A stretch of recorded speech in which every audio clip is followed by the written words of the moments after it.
Граѓаните не смее да плаќаат за расипништвото и неспособноста на владеачката СДСМ. Покачувањето на цената на водата ќе биде најголем удар врз најсиромашните. Доколку се реализираат намерите на СДСМ, граѓаните на годишно ниво ќе мора да одвојуваат пари и за 13-та сметка. Приближно толкава е сумата што новата власт дополнително ќе ја зема за 12 месеци, а додека се бореа од опозиција за нивните гласови, лажеа дека водата ќе ја поевтиниле за 30%. Празнењето на џебовите на граѓаните преку сметките за вода не е еднократен проект. СДСМ тоа планира да го направи на подолг рок.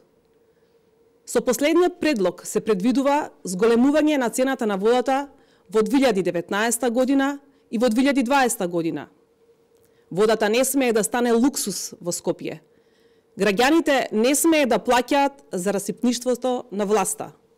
ВМРО ДПМН е бара одлуката да се повлече или советниците на СДСМ да се разбудат на време и да не дозволат да поминат овие катастрофални предлози.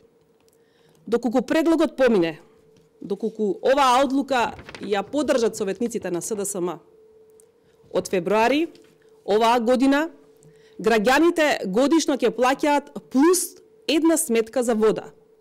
Покачувањето во 2019 година ќе биде еднакво на 2 сметки за вода годишно, додека покачувањето во 2020 година ќе значи плюс 3 сметки годишно.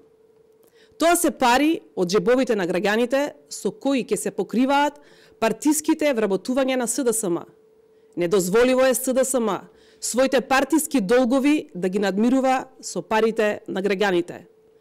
160.000 корисници на услугите на јавното предпријатие Водовод на територијата на град Скопје ќе го полнат буџетот на град Скопје со цел вработување на нови партиски активисти од типот на Никола Наумовски, Владко Васил, како награда за одработеното за СДСМ.